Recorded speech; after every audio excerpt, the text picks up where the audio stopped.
नमस्कार विद्यार्थी मित्रांनो, मी खिमराज चामोरशीकर तुमचं एऑन याच्या ऑनलाईन प्लॅटफॉर्म स्वागत करतोय.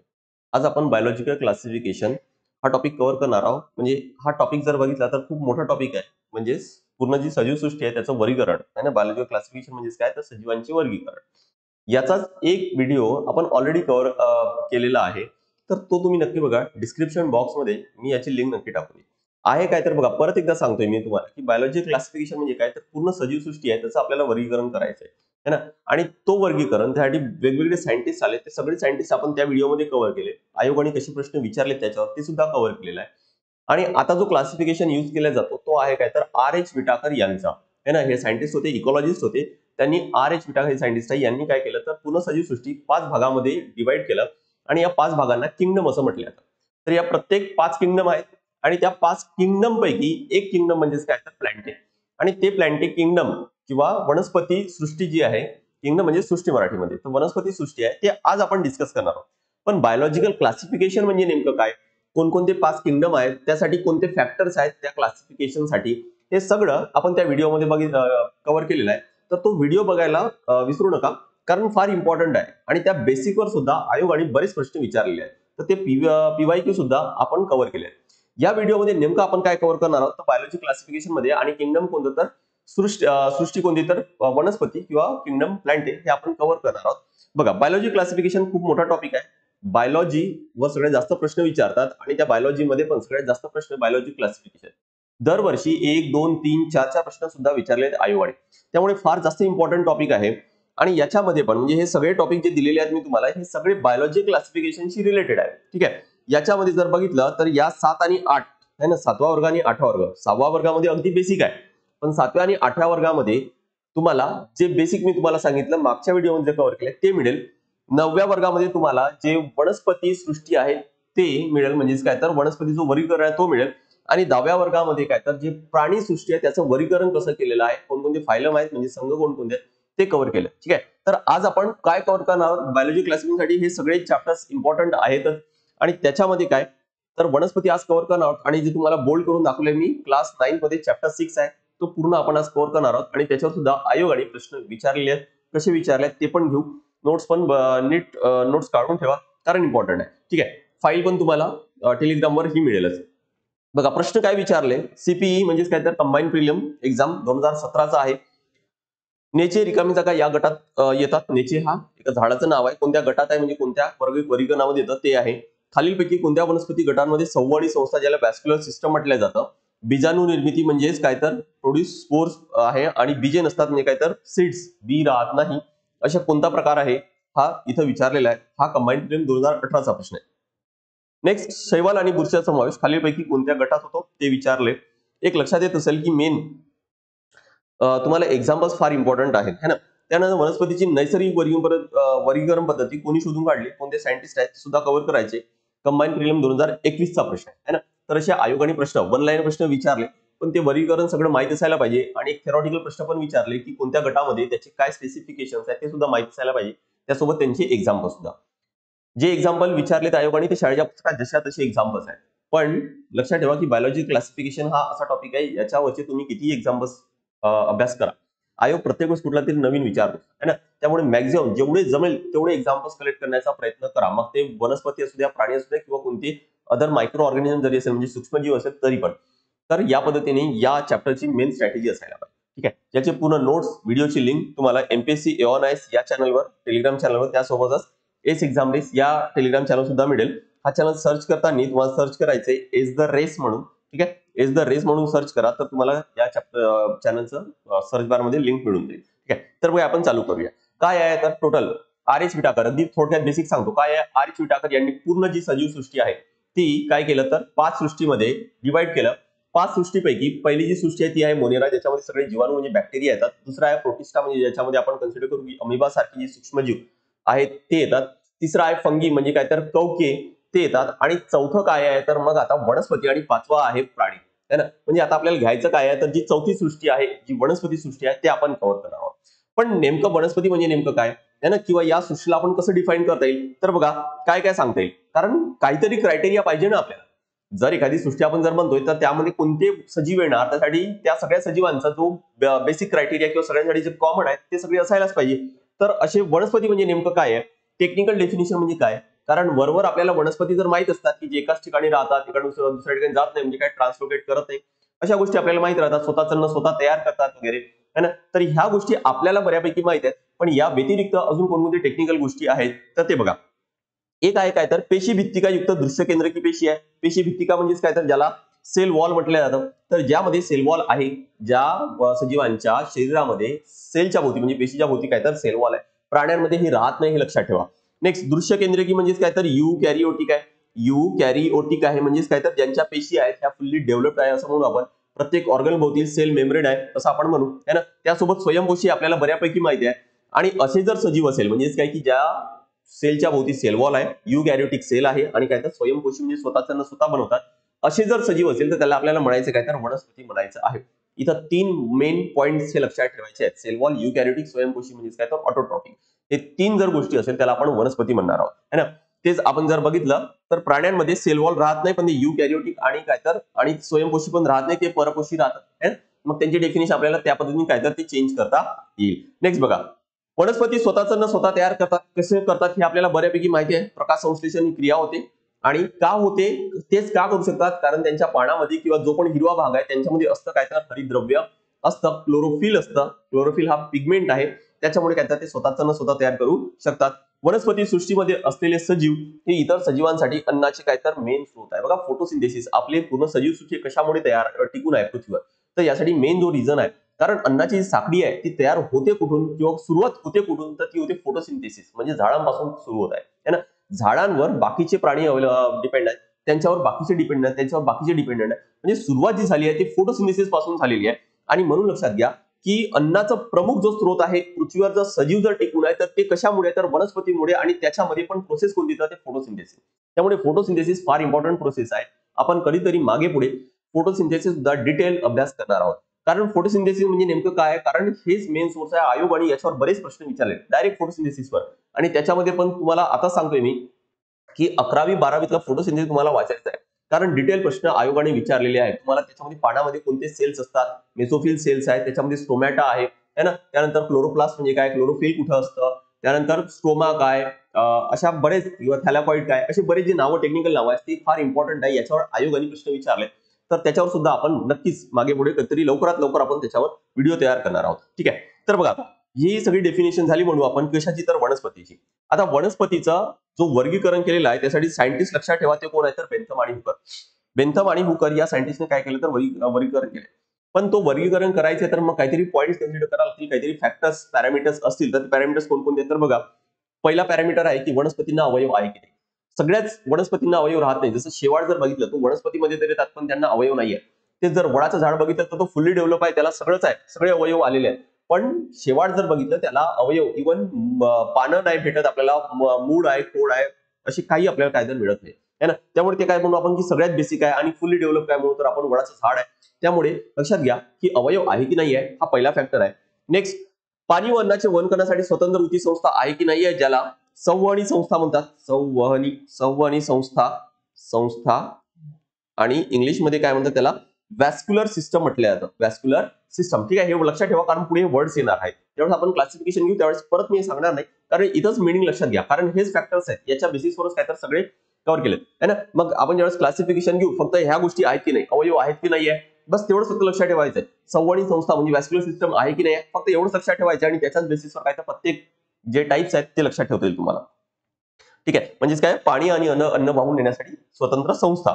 नेक्स्ट, त्यानंतर वनस्पतींमध्ये बिया धरण्याची क्षमता आहे की नाही, म्हणजे बिया असतात की नसतात, हा एक फॅक्टर आहे. आणि जर बिया असेल तर त्याच्यावर मग आवरण आहे की नाही, ज्याला आपण फळ म्हणतो, है ना. बीच्या वर जो आवरण त्यालाच आपण फळ म्हणतो. तर फळांचे आवरण आहे की नाही आहे, हा सुद्धा फॅक्टर काय तर कन्सिडर केले. यासोबत बीजाशी रिलेटेड अजून एक आहे, म्हणजे काय तर बीजपत्र, ज्याला कॉटिलेडॉन्स म्हणतात, डायकॉटिलेडॉन किंवा मोनोकॉटिलेडॉन. बघा, काही ज्या बिया असतात त्यांच्या 2 भाग होत नाही, त्यांचे 2 भाग होत नाही. पण जसं हरभरा घेतला, वटाणा घेतला, तर यामध्ये लक्षात येते की त्याच्या त्या बीचे 2 भाग सहज होतात, है ना. मग याला 2 भाग होतात, त्याला काय तर आपण द्विपत्री म्हणू.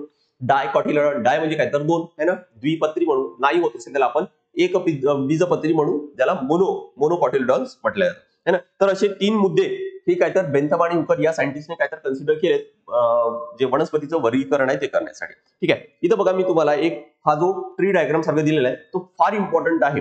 ठीक आहे. काय दिलं बघा, वनस्पती म्हणजे काय तर प्लांटे ही सृष्टी आहे, त्याच्या सगळ्यात आधी 2 प्रकार केलेले आहेत, 2 भाग केलेले आहेत. एक आहे अबीजपत्री आणि दुसरा आहे काय तर बीजपत्री. यांना नावावरून लक्षात ठेवायला फार सोपी आहे. अबीजपत्री, अबीज म्हणजे काय तर ज्याच्यामध्ये बी नाही. अबीज म्हणजे काय, ज्यामध्ये बी नाही. आणि बीजपत्री म्हणजे काय, ज्यामध्ये बी आहे.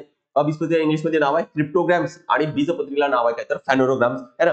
त्यानंतर अबीजपत्रीचे परत 3 प्रकार पडतात बघा. एक लक्षात घ्या, जसं आपण क्लासिफिकेशन पुढे पुढे जाणार आहोत तसं एक लक्षात ठेवायचे की प्लांट्स तेवढं जास्त काय तर डेव्हलप प्रकारचं आपल्याला पाहायला मिळेल है ना. म्हणजे काय तर अबीजपत्री हे कमी डेव्हलप आहे, तर बीजपत्री हे काय तर त्याच्यापेक्षा कम्पॅरेटिव्हली जास्त डेव्हलप असे काय तर वनस्पती आहेत.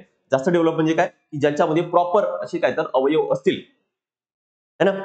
ते कदाचित तो वडासारखा मोठा झाड असेल है ना, ते आपल्याला काहीतरी बीजपत्रीमध्ये पाहायला मिळेल. अबीजपत्रीचे बघा 3 प्रकार आहेत, थॅलोफायटा, ब्रायोफायटा आणि टेरिडोफायटा. लगेच पुढच्या स्लाइड मध्ये घेऊ आपण की नेमके या तिघांमध्ये काय फरक आहे. फक्त लक्षात ठेवा की हे तिन्ही अबीजपत्री आहे, या तिघांमध्येही बी नाही आहे म्हणून है ना. त्यासोबत एक लक्षात ठेवा, परत एकदा सांगतोय की यापैकी सुद्धा थॅलोफायटा अगदी बेसिक असणार, त्यापेक्षा जास्त डेव्हलप ब्रायोफायटा, त्यापेक्षा जास्त डेव्हलप टेरिडोफायटा. इंग्लिशमध्ये मराठीमध्ये सारखेच नाव आहे.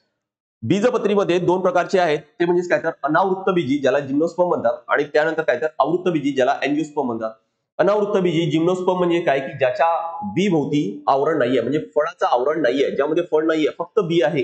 जसं सुपारी जर बघितलं तर आपल्याला अनावृत्त बीजी आहे, ज्यामध्ये बी तर आहे पण त्याच्या भोवती आवरण नाही, म्हणजे काय तर फळ नाही, त्याला अनावृत्त बीजी जिम्नोस्पर्म म्हणतात. आता त्यापेक्षा जास्त डेव्हलप काय, बी आहे पण त्याच्या भोवती काय असणार तर आवरण असेल है ना. म्हणजे परत लक्षात येते की या तिघांपेक्षा जास्त डेव्हलप हा आहे आणि त्याच्यापेक्षा पण जास्त डेव्हलप काय तर हा आहे.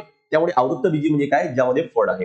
नेक्स्ट, ज्याच्यामध्ये फळ आहे त्यांच्यामध्ये जी बी आहे त्याची किती भाग होत आहेत, एकच भाग होत आहे की 2 भाग होत आहेत. एकच भाग असेल तर त्याला एक बीजपत्री म्हणू आणि ज्याची जर 2 भाग होत असेल त्याला आपण द्विबीजपत्री म्हणू है ना. मग याच्यामध्ये पण सगळ्यात जास्त डेव्हलप कोणतं, हा द्विबीजपत्री, आणि हा थोडासा कमी डेव्हलप असणार आहे एक बीजपत्री.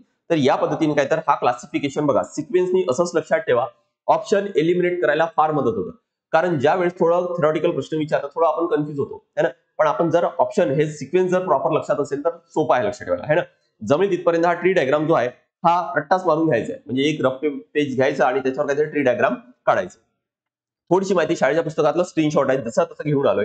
काय दिले बघा, परिचय शास्त्रज्ञांचा. एका शास्त्राबद्दल नाव दिलेलं आहे इथं की वनस्पती शास्त्रज्ञ कोण होतं तर एचर यांनी 1883 मध्ये काय केलं, वनस्पती सृष्टीचे 2 उपसृष्टीमध्ये वर्गीकरण केले. त्यानुसार अबीजपत्री आणि काय तर बीजपत्री. म्हणजे हा बघा की हे जे 2 आहेत वर्गीकरण हे कोणी केलेलं आहे तर हे अबीजपत्री आणि बीजपत्री, अबीजपत्री आणि बीजपत्री हे एचर या सायंटिस्टने केलेले आहे. अशा 2 उपसृष्टींना विचार वनस्पती वर्गीकरणासाठी केला गेला. तर लक्षात ठेवा की हा जो क्लासिफिकेशन आहे हा कोणी केला तर हा एचरनी केलेला आहे. नेक्स्ट, इथं बघा काही डायग्राम्स तुम्हाला दिसत आहेत.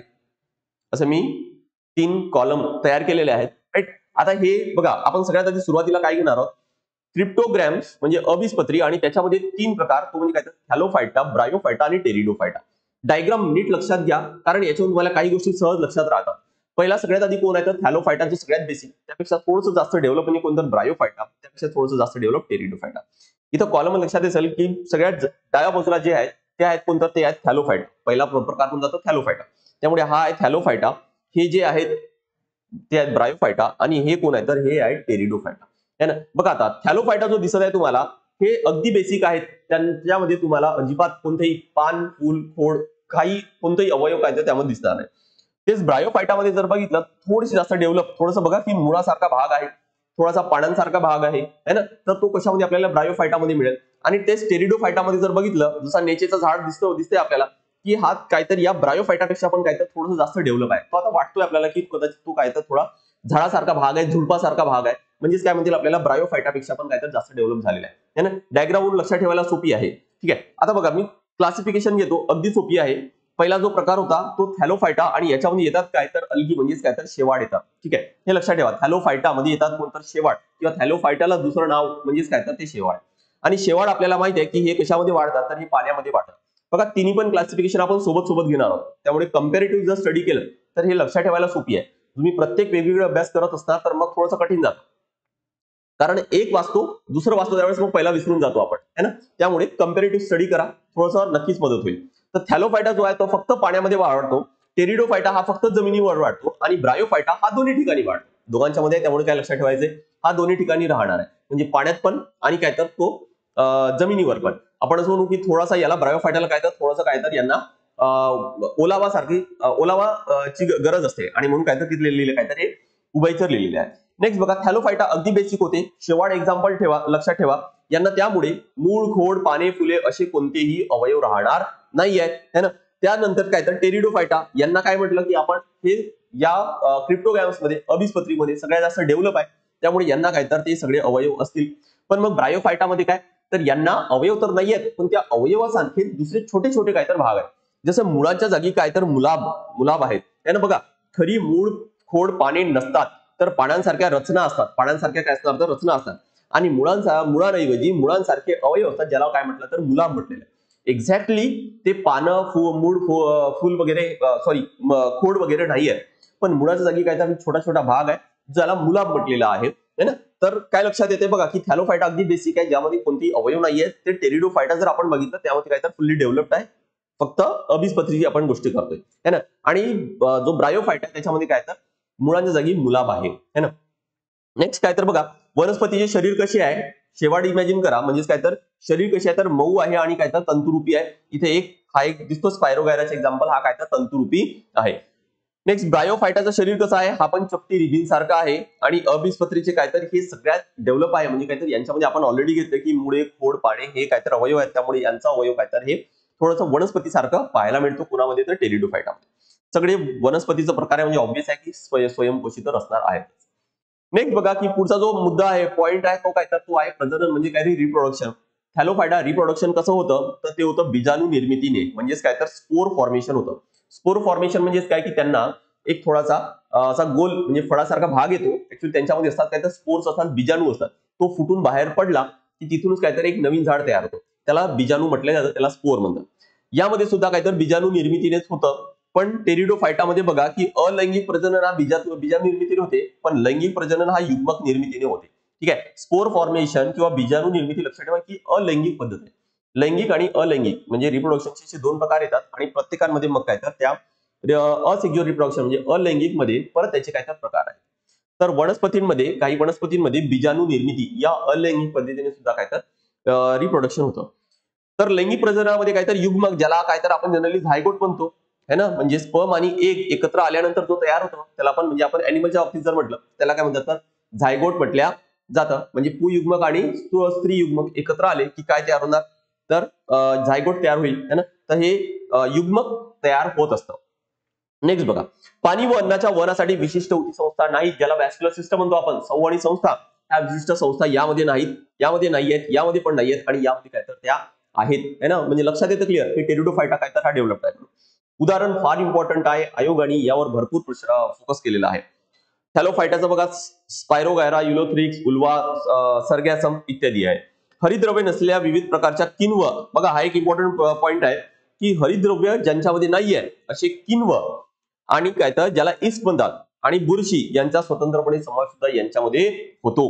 त्यास काय तर फंगी किंवा त्यांना कवके म्हटल्या जातात.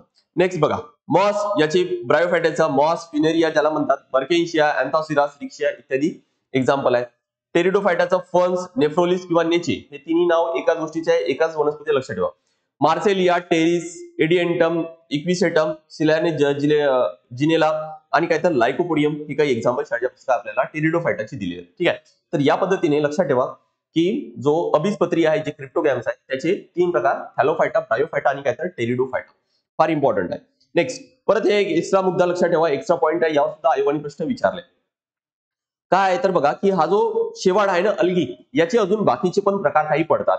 कोणकोणते आहे तर बघा, एक पहिला जो प्रकार आहे ज्याला सायनोफायसिस, सायनोबॅक्टेरिया किंवा सायनोफायटा म्हटलं जातं. हा काय आहे तर याला दुसरा एक नाव काय तर ब्ल्यू ग्रीन अल्गी, म्हणजे यांच्या नावावरून, यांच्या कलरवरून यांना नावं दिलेली आहेत. पण लक्षात घ्यावा की हा जो प्रकार आहे हा वनस्पतीमध्ये येत नाही, तर हा कशामध्ये येतो तर हा बॅक्टेरिया, म्हणजे सृष्टी कोणती तर मोनेरा याच्यामध्ये येतं. ठीक आहे. याबद्दल परत एकदा सांगतो की आयोगाने याच्यावर सुद्धा प्रश्न विचारलेला आहे. सायनोबॅक्टेरिया म्हणजे काय, त्याची डिटेल माहिती तुम्ही काढून घ्या. ठीक आहे. कारण हा बॅक्टेरियाचा प्रकार आहे. ब्ल्यू ग्रीन अल्गी सुद्धा याला म्हटलं जातं. हा फोटोसिंथेसिस करतो. ठीक आहे. ब्ल्यू ग्रीन अल्गी, पण हा काय तर बॅक्टेरिया, पण हा काय करतो तर फोटोसिंथेसिस करतो. ठीक आहे. नेक्स्ट, त्यानंतर क्लोरोफायसी, याला दुसरं नाव काय तर ग्रीन अल्गी आहे. फिओफायसी ज्याला ब्राऊन अल्गी म्हणतात, रोडोफायसी ज्याला रेड अल्गी म्हणतात, आणि झॅन्थोफायसी ज्याला काय तर येलो ग्रीन अल्गी सुद्धा काय तर म्हटलं जातं. यांच्या कलर वरून काहीतरी यांना नाव दिलेलं आहे. ठीक आहे. तर हे सगळे लक्षात घ्या की हे अलगीचे प्रकार आहेत. नेक्स्ट, अबीजपत्रीचे आपण 3 प्रकार घेतलेत. त्यानंतर आहे काय तर बीजपत्री, ज्याला फॅनोरोग्राम्स म्हणतात. फॅनोरोग्रामचे म्हणजे नेमकं काय आहे, म्हणजे काय तर ज्याच्यामध्ये बी आहे आणि त्याच्यामध्ये बघ आता प्रकार काय करता येईल आपल्याला, की ज्यामध्ये बीच्या भोवती आवरण आहे की नाही आहे है ना. तर जिम्नोस्पर्म आणि एंजिओस्पर्म असे 2 प्रकार केलेले आहेत. अनावृत्त बीजी आणि आवृत्त बीजी असे काय तर 2 प्रकार केलेले आहेत. तर बघा, फॅनोग्राम म्हणजे काय तर बीजपत्री. याची डेफिनेशन काय, बीजपत्री म्हणजे याच्यामध्ये बिया आहेत. या वनस्पतींमध्ये प्रजननासाठी काय तर विशिष्ट ऊती असून त्यामध्ये बिया काय तर तयार होतात. यांच्यामध्ये काय होणार तर बिया तयार होणार. अबीजपत्रीमध्ये बिया होणार नाहीयेत है ना. बी नाही, त्यामुळे फळ सुद्धा राहणार नाही, त्यामुळे काय त्याच्यामध्ये फुल सुद्धा राहणार नाही. लक्षात घ्या की बीजपत्रीमध्ये काय तर हा गोष्टी राहू शकतात किंवा नाही राहू शकतात. पण म्हणजे बी मध्ये बीजपत्रीमध्ये बी तर राहीनच, पण फुल किंवा फळ ह्या गोष्टी ऑप्शनल आहे. पण एक लक्षात ठेवा की अबीजपत्रीमध्ये फुल नाही, बी नाही, फळ नाही, ह्या काही राहणार नाहीयेत. त्या वनस्पतींना बीजपत्री म्हणतात. यांची प्रजनन प्रक्रियेनंतर काय तर तयार होतात, काय तयार होतात तर बिया तयार होतात. म्हणजे बेसिकली काय तर याच्यामध्ये फुलं सुद्धा येतात आणि फुलांचा जो यूज आहे तो कशासाठी येतात, तो लैंगिक प्रजननासाठीच काय तर वनस्पतींमध्ये होत असतो. आणि ज्यावेळेस हा लैंगिक प्रजनन होतं तर अशा वेळेस त्या फुलांच्या जागी आपण बघतो ना की आंब्याच्या झाडाचा बहार आला की ते झडल्यानंतर त्या ठिकाणी आंबे लागतात म्हणून है ना. म्हणजेच काय त्या आणि त्या आंब्याच्या मध्ये काहीतरी बी पण असते, बरोबर. तर ते फुलं झडल्यानंतर काय तर त्या ठिकाणी बिया येतात. म्हणजे फुलं आहेत ते काय तर प्रजनन क्रियेसाठी आहे आणि प्रजनन क्रियेच्या नंतर मग त्या ठिकाणी काय येतात तर बिया येतात. त्यांमध्ये काय तर त्या बियांमध्ये काय असतं तर भ्रूण आणि काय तर अन्नसाठा सुद्धा असतो. आपण ज्या वेळेस प्लांट मध्ये जी लैंगिक प्रजनन संस्था होते ते आपण डिटेल घेऊ, ते आपण प्रोसेस पूर्ण घेणार आहोत की नेमकं कशी प्रजनन संस्था होते, कुठं भ्रूण आणि कुठं अन्नसाठा कसा तयार होतोय, किती त्याला डबल फर्टिलायझिंग सुद्धा म्हणतात. तर तो त्याचा कॉन्सेप्ट काय आहे हे सुद्धा आपण डिटेल घेणार आहोत. ठीक आहे. नेक्स्ट बघा, बिया रुजताना सुरुवातीचा काही काळ भ्रूणाच्या वाढीसाठी, बघा बी मध्ये काय आहे तर भ्रूण आणि अन्नसाठा आहे. त्यामुळे ज्यावेळेस रुजत आहे त्यावेळेस काय होणार की त्या भ्रूणाला म्हणजे जो एम्ब्रिओ आहे त्याच्या ज्यावेळेस त्याची कोंब येणार, पण तो जमिनीच्या खालीच असतो, त्याला स्वतःच अन्न सुद्धा मिळत नाही, पण तो अन्न प्रोव्हाइड कोण करतो तर हा जो अन्नसाठा आहे तोच काय करणार तर त्याला वाढीसाठी अन्नाचा वापर करता येतो. नेक्स्ट, बिया फळांमध्ये झाकलेला नसते किंवा असते. ऑलरेडी आपण क्लासिफिकेशन घेतलेलंच आहे की त्या जे बीजपत्री आहे त्याचे 2 प्रकार कोणते आहे, जिम्नोस्पर्म आणि अँजिओस्पर्म, म्हणजे अनावृत्त बीजी आणि आवृत्त बीजी. आवृत्त म्हणजे काय, ज्याच्यावर आवरण आहे ना, म्हणजे काय ज्यावर फळ आहे, आणि नसेल तर ज्याला आता आपण अनावृत्त बीजी म्हणू. तर असणे किंवा नसते याच्यावरून काय तर बीजपत्रीचे 2 प्रकार केलेले आहेत, अनावृत्त आणि आवृत्त असे 2 विभाग केलेले आहेत. बरोबर. आता बघा की इथं पण मी डायग्राम घेऊन आलोय, फार इम्पॉर्टंट आहे हे 2 डायग्राम. बघा की पहिला जो डायग्राम आहे तो आहे जिम्नोस्पर्मचा आणि दुसरा जो डायग्राम आहे तो आहे काय तर अँजिओस्पर्मचा. हे 2 डायग्राम लक्षात ठेवा, कारण क्लासिफिकेशन मध्ये फार इम्पॉर्टंट आहेत. जी शाळेच्या पुस्तकात जे नोट्स दिलेले आहेत आपल्याला की या 2 झाडामध्ये कोणता वर्गीकरण असतं, काय पॉइंट्स आहेत, त्यासाठी हे इम्पॉर्टंट आहे. ठीक आहे. याचं झाड बघा कसं आहे तर एक मेन खोड आहे आणि त्याला काहीतरी मुकुटासारखं पाने फुटलेले आहेत. आणि हा जर झाड बघितलं तुम्ही अँजिओस्पर्मचा तर याच्यामध्ये काहीतरी प्रॉपर आपल्याला काहीतरी पान, खोड ह्या सगळ्या गोष्टी काहीतरी याच्यामध्ये पाहायला मिळतील. बघा आता अनावृत्त बीजी म्हणजे काय तर जिम्नोस्पर्म आणि काय तर आवृत्त बीजी म्हणजे अँजिओस्पर्म. यांच्यामध्ये काय तर अनावृत्त म्हणजे काय तर बी भोवती आवरण नाही, म्हणजे फळ येत नाही. याच्यामध्ये काय तर फळांच्या आतमध्ये बी असणार आहे, फळ नाही. नर व मादी लक्षात घ्या की नर आणि मादी, बघा बीजपत्री तुम्हाला सांगितलं की यांना फुलं पण येतात आणि फुलंच काय तर ते लैंगिक प्रजननासाठी अवयव आहेत. म्हणजेच काय की त्याच्यामध्ये मेल आणि फिमेल आहे ना, नर आणि मादी असे फुलं वेगवेगळे असू शकतात किंवा एकाच फुलामध्ये असतील. तर अशा वेळेस काय तर आपल्या लक्षात ठेवा की 2 भाग तर असणारच आहे. म्हणजे ज्यावेळेस लैंगिक प्रजनन होत आहे तर नर आणि मादी असायलाच पाहिजे. त्यामुळे नर आणि मादी फुले एकाच झाडाच्या वेगवेगळ्या बीजाणूपत्रांवर येतात. लक्षात काय ठेवायचं तुम्हाला की जिम्नोस्पर्म मध्ये एकाच झाडाच्या वेगवेगळ्या बी, म्हणजे एकाच झाडामध्ये नर आणि मादी फुल राहणार आहे. तर आवृत्त बीजीमध्ये काय येणार तर एकाच फुलामध्ये नर आणि मादी लैंगिक अवयव असू शकतात. जसं फॉर एक्झाम्पल जास्वंदाचा फुल जर बघितलं त्यामुळे तुम्हाला नर आणि मादी एकाच फुलामध्ये मिळेल, तर एकाच फुलामध्ये मिळणार आहे.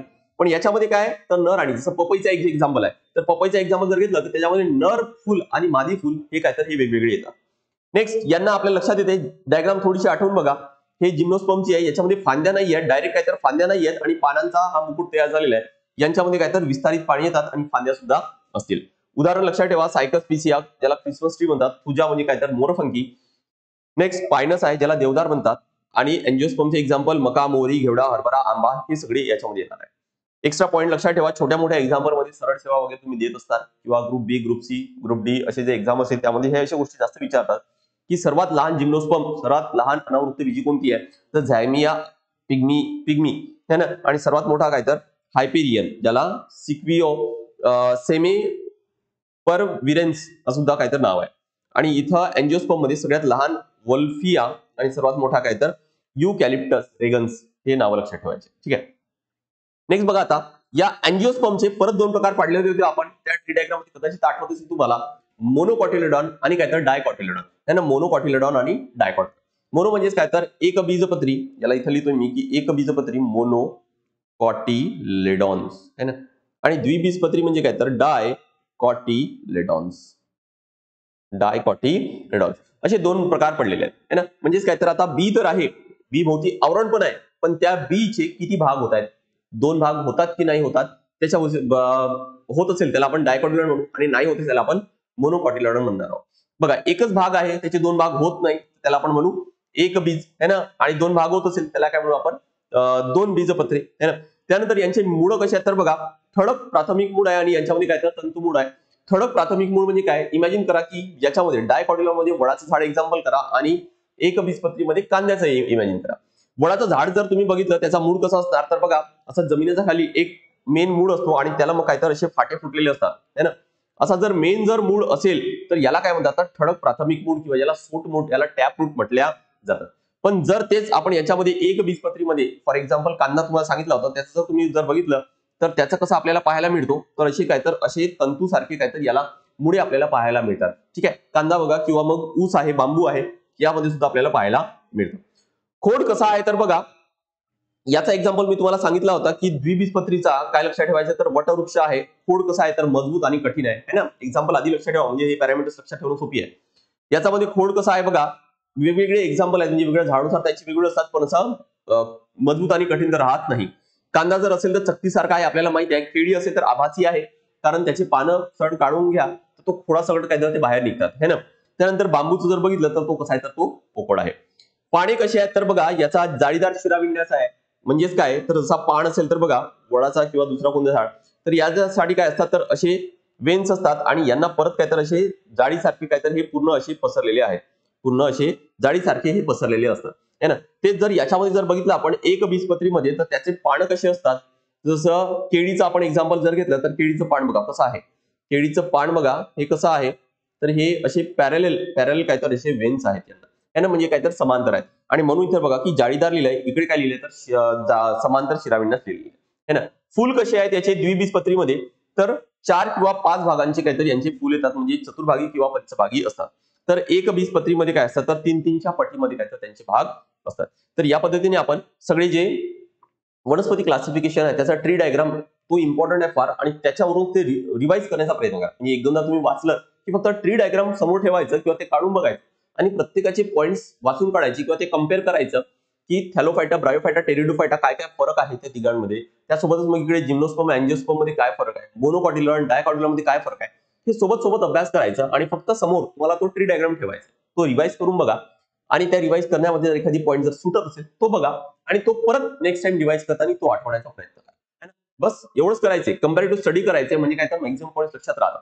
अदरवाईज प्रकार एवढे असल्यामुळे कन्फ्युजन होतो. जर तुम्ही प्रत्येक वेगवेगळा करतो म्हटलं तर ते कन्फ्युजन होणार आहे. ठीक आहे. तर बघा आता नेचे रिकामी जागा या गटात मोडतात. शाळेच्या पुस्तकात हा एक्झाम्पल दिले, डायग्राम पण दिलेली आहे ना. हा प्रकार कशाचा आहे, नेचे कशाचा एक्झाम्पल आहे बघा. एक्झाम्पल फार इम्पॉर्टंट आहे. कशाचा एक्झाम्पल आहे तर तो टेरिडोफायटाचा एक्झाम्पल आहे. नेक्स्ट, खालीलपैकी कोणत्या वनस्पती गटांमध्ये संवहनी संस्था आणि बीजाणू निर्मिती, संवहनी संस्था आणि बीजाणू निर्मिती असते. संवहनी संस्था असेल, बीजाणू निर्मिती पण आहे, पण बी नाही आहे.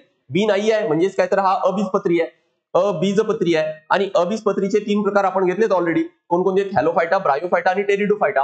आणि त्याच्यामध्ये पण जर बघितलं आपण संवहनी संस्था ही फक्त कोणामध्ये आहे तर ही फक्त टेरिडोफायटामध्येच आहे. फक्त कोणामध्ये, टेरिडोफायटा. कारण बीजाणू निर्मिती या तिघांमध्ये पण होत असते, बीजाणू निर्मिती तिघांमध्ये पण होते, पण फक्त संवहनी संस्था ही टेरिडोफायटामध्ये आहे. आन्सर येणार काय तर सेकंड ऑप्शन. शैवाल आणि बुरशीचा समावेश कोणामध्ये होतो तर बघा हे लिहून दिले मी तुम्हाला की शैवाल आणि बुरशी कशामध्ये येतात, थॅलोफायटा. थॅलोफायटाला शैवाल सुद्धा म्हणतात आणि काही जे बुरशी आहेत ते थॅलोफायटामध्ये कव्हर केले जातात. नेक्स्ट, वनस्पतीची नैसर्गिक वर्गीकरण पद्धती कोणी शोधून काढली, कोण आहे तर ते सायंटिस्ट कोण होते तर बेंथम आणि हुकर है ना. बेंथम आणि हुकर या सायंटिस्टने ते शोधून काढलेले आहे. ठीक आहे. तर अशा पद्धतीने आपण जे वनस्पतीचं वर्गीकरण आहे ते आपण इथं कव्हर केलेलं आहे. जो 9व्या वर्गातला जो चॅप्टर तुम्हाला सांगितला होता तो इथं आपण पूर्ण कव्हर केलेला आहे. एवढं सफिशियंट आहे. फक्त आयोगाने जर विचारलं तर याच्यामध्ये थोडे जास्त एक्झाम्पल, कोणते बाहेरचे एक्झाम्पल्स हे विचारले जाऊ शकतात. पण आता म्हणजे प्रश्न विचारले वनस्पती वर्गीकरणाचे त्यासाठी काहीतरी एवढा टॉपिक आहे हा सफिशियंट आहे. तुम्हाला 11वी 12वीचं म्हणजे हे जर समजलं असेल तर मग अशा वेळेस तुम्हाला 11वी आणि 12 वर्गामध्ये परत प्लांट किंगडम आहे, तर तो तुम्हाला काहीतरी वाचता येईल. बरोबर. पण तो लक्षात घ्या की आयोगाच्या दृष्टीने तो आता आपण इथं ऑप्शनल ठेवू. तो वाचायलाच पाहिजे असं नाही, कारण आयोगाचे प्रश्न एवढ्या याच्यावरून काहीतरी अटेम्प्ट होत आहे. ठीक आहे. तर परत सांगतोय एकदा की या व्हिडिओची किंवा या टॉपिकची जर तुम्हाला पीडीएफ नोट्स आणि त्यासोबत काहीतरी व्हिडिओ लिंक हवी असेल तर तुम्हाला एमपीएससी एऑन आयस या टेलिग्राम चॅनलवर त्यासोबतच काहीतरी एस एक्झाम रेस म्हणजे काहीतरी सर्च करताना एस द रेस म्हणून सर्च करायचे. या दोन्ही चॅनलवर तुम्हाला याबद्दल डिटेल मिळेल. तर आज आपण इथंच थांबूया. Thank you very much.